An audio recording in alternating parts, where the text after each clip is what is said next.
नमस्कार, मैं हूं अंकुर और आप देख रहे हैं सत्यहिंदी.com। जैसा कि आपको पता है कि सत्य हिंदी का ऐप भी आ चुका है, तो उसको डाउनलोड करने के लिए आप इस वीडियो के डिस्क्रिप्शन में जाइए। वहां पे आपको एक लिंक मिलेगा, जहां पर आप अगर क्लिक करेंगे तो आप वो ऐप डाउनलोड कर सकते हैं।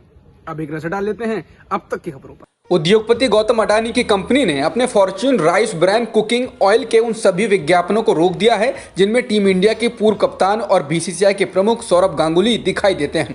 गांगुली को शनिवार को दिल का दौरा पड़ा था। इसके बाद सोशल मीडिया पर अडानी कंपनी के विज्ञापनों का मजाक उड़ाया जा रहा था। बता दें, फॉर्च्यून अपने विज्ञापन में दावा करता है कि ये तेल दिल को स्वस्थ रखने के लिए अच्छा है। कृषि कानूनों के खिलाफ आंदोलन कर रहे किसानों द्वारा पंजाब में जियो के टावर्स की बिजली सप्लाई काटे जाने के मामले में पंजाब और हरियाणा हाईकोर्ट ने सख्त रुख दिखाया है। अदालत ने मंगलवार को पंजाब और केंद्र सरकार को नोटिस जारी किया है। अदालत ने कहा है कि टावर्स के बुनियादी ढांचे को नुकसान पहुंचाने वाले और पंजाब में जियो के स्टोर्स को जबरन बंद कराने वाले शरारती तत्वों के खिलाफ कार्रवाई की जाए। पंजाब में अब तक जियो के 1600 से ज्यादा टावर्स की बिजली सप्लाई काटी जा चुकी है और कई टावर्स को नुकसान भी पहुंचाया जा चुका है। रिलायंस ने सोमवार को ही कृषि कानूनों को लेकर सफाई जारी की थी और अदालत का दरवाजा खटखटाया था। कांग्रेस महासचिव राहुल गांधी ने किसानों के आंदोलन को लेकर सरकार पर उदासीन और जिद्दी होने का आरोप लगाया है। कांग्रेस नेता ने ट्वीट कर कहा है, सरकार के जिद की वजह से अब तक 60 से ज्यादा किसानों की जानें जा चुकी हैं, लेकिन सरकार टस से मस नहीं हो रही है। उन्होंने कहा कि सरकार किसानों के आंसू पोंछने की बजाय उन पर आंसू गैस के गोले छोड़ रही है। राहुल ने कहा कि सरकार इतनी क्रूरता केवल क्रोनी कैपिटलिस्ट को बढ़ाने और उनके हितों को ध्यान रखने के लिए कर रही है। खेत विरोधी कानून खत्म करो। भारत में बेरोजगारी के जो नए आंकड़े आए हैं वह बड़े संकट की ओर इशारा कर रहे हैं। लॉकडाउन खत्म होने और अर्थव्यवस्था के पटरी पर लौटने के शुरुआती संकेत मिलने के बावजूद दिसंबर में बेरोजगारी की दर पिछले 6 महीनों में सबसे ऊपर दर्ज की गई है। Centre for monitoring Indian economy के आंकड़ों के अनुसार दिसंबर में राष्ट्रीय बेरोजगारी दर 9.06% पर पहुंच गई है।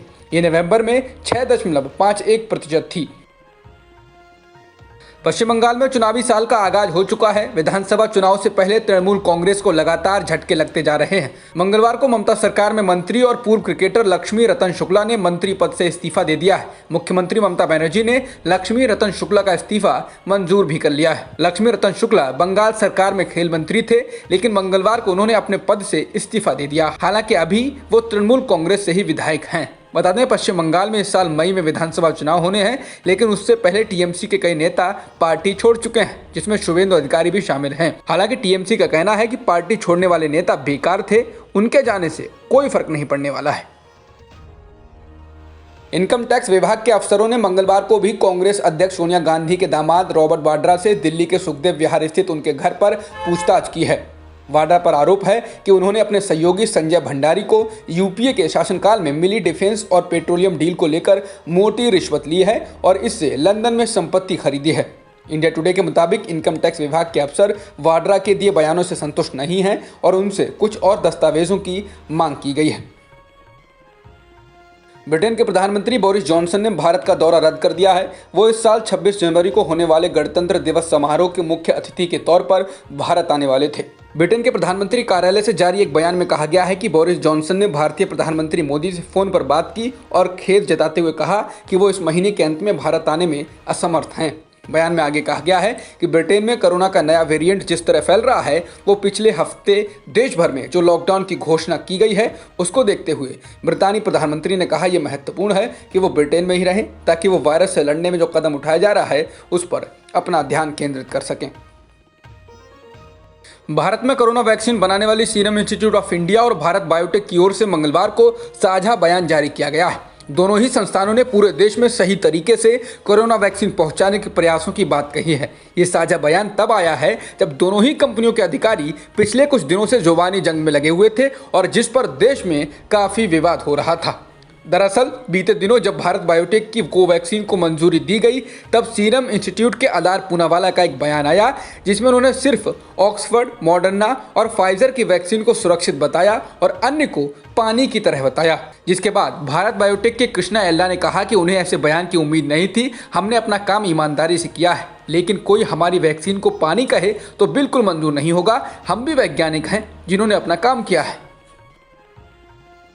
समाचार एजेंसी पीटीआई के अनुसार सरकार ने कहा है कि वो 10 दिनों के अंदर टीकाकरण शुरू करने के लिए तैयार है। एजेंसी ने कहा है, ड्राई रन के फीडबैक के आधार पर कोरोना वैक्सीन के आपात इस्तेमाल की मंजूरी मिलने के 10 दिनों के अंदर सरकार टीकाकरण शुरू करने के लिए तैयार है।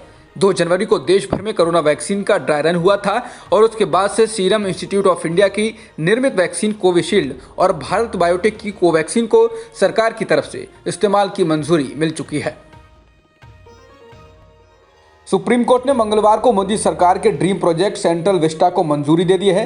इस प्रोजेक्ट के तहत नया संसद भवन बनाया जा रहा है। इसके निर्माण में 971 करोड़ की लागत आएगी और इसे 2022 तक पूरा किया जाना है। जस्टिस एएम खानविलकर, दिनेश माहेश्वरी और संजीव खन्ना की बेंच ने कहा कि हालांकि केंद्र सरकार को निर्माण कार्य शुरू होने से पहले हेरिटेज कंजर्वेशन कमेटी की इजाजत लेनी होगी। अदालत ने यह भी कहा कि पर्यावरण समिति की सिफारिशें सही और वैध हैं। बेंच ने कहा कि इस प्रोजेक्ट को स्वीकृति देने में सेंट्रल विस्टा कमेटी और हेरिटेज कंजर्वेशन कमेटी में किसी तरह की कोई खामी नहीं थी।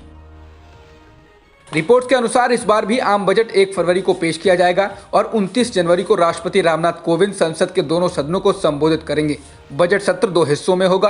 पहला भाग 29 जनवरी को शुरू होकर 15 फरवरी तक चलेगा। बजट सत्र का दूसरा भाग 8 मार्च को शुरू होकर 8 अप्रैल तक चलेगा।